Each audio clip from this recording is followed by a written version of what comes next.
tuko busy kupambania namna gani to heal our wound. We are busy to heal our wound as a nation. Sisi ni taifa, tunahitaji kuponya majeraha yetu. Anakuja mtu anaanza kuleta mambo ya urais wa mwaka 2030. Agenda yetu sasa ni kujadili namna gani tutaponesha gonjwa ama donda lililotuingia.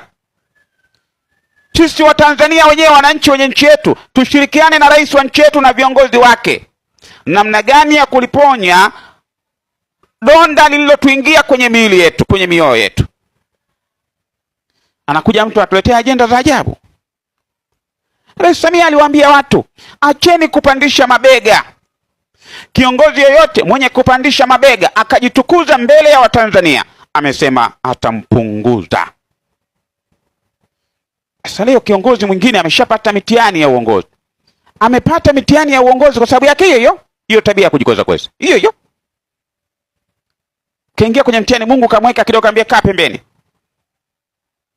Mungu anatumia maono ya watu, anarejeshwa kwenye nafasi ya madaraka, bado anaendelea kuwatambia Watanzania. Bado anajiona yeye ni deep state. Bwana, kwa uwezo gani basi? Kwa uwezo gani? Usikariri zama. Watanzania wa zama zile sio Watanzania wa zama za leo. Watu wanabadilika na watu wamekusoma na kufahamu. Nawaambia Watanzania, mkija kusikia kama nimeumizwa ama nimepotezwa, mjue ni kwa kauli hii ya kuwapinga viongozi wenye kujitukuza, wenye kuinua mabega yao mbele ya Watanzania. Mtu analeta mafumbo tu. Analeta mafumbo, kumbe mafumbo yale yanamlenga makamu wa rais wa nchi yetu. Unaleta mafumbo ya nini? Mafumbo ya kitu gani?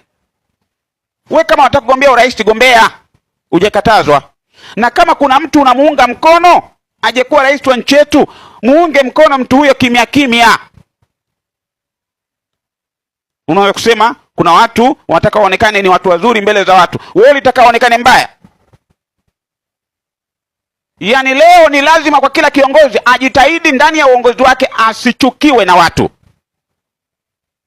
Ajitahidi ndani ya uongozi wake asichukiwe na watu. Kuchukiwa na watu iwe ni matokeo. Sio unadhamiria mimi ni kiongozi kwa hiyo sina haja ya kupendwa na watu.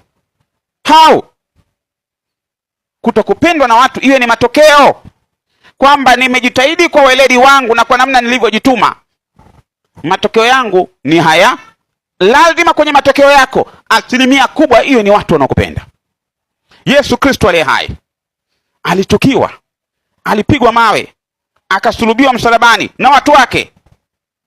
Lakini leo kwa namna alivyotenda matendo makubwa kwenye dunia hii, ni maelfu na mabilioni ya watu wangapi wanamfuata yeye. Mtume sallallahu alaihi wasallam alipigwa na watu wake, watu wenzake kwenye eneo alikozaliwa Makka. Nini kilifuatia? Kwa sababu ya kwamba alidhamiria kuwatendea watu wote mambo mazuri. Hakusema mimi sina haja ya kutenda mazuri kwa sababu hakuna kiongozi anayependwa. Huwezi kwa kiongozi ukawa unapendwa. Alijitahidi kuwa ni kiongozi anayependwa ili matokeo yanayomchukia yawe ni matokeo machache. Wewe unadhamiria kabisa matokeo yake yawe ni matokeo ya kuchukiwa, utachukiwa kweli? Wewe unaumiza watu, wewe unateka watu, wewe unaumiza watu, wewe unapora mali za watu, wewe unatengeneza magenge ya uhalifu dhidi ya wenzako, unatengeneza magonsti, majambazi waue wenzako. Unatarajia matokeo ya watu yatakuwaje kwako wewe? Lazima watu wakuchukie.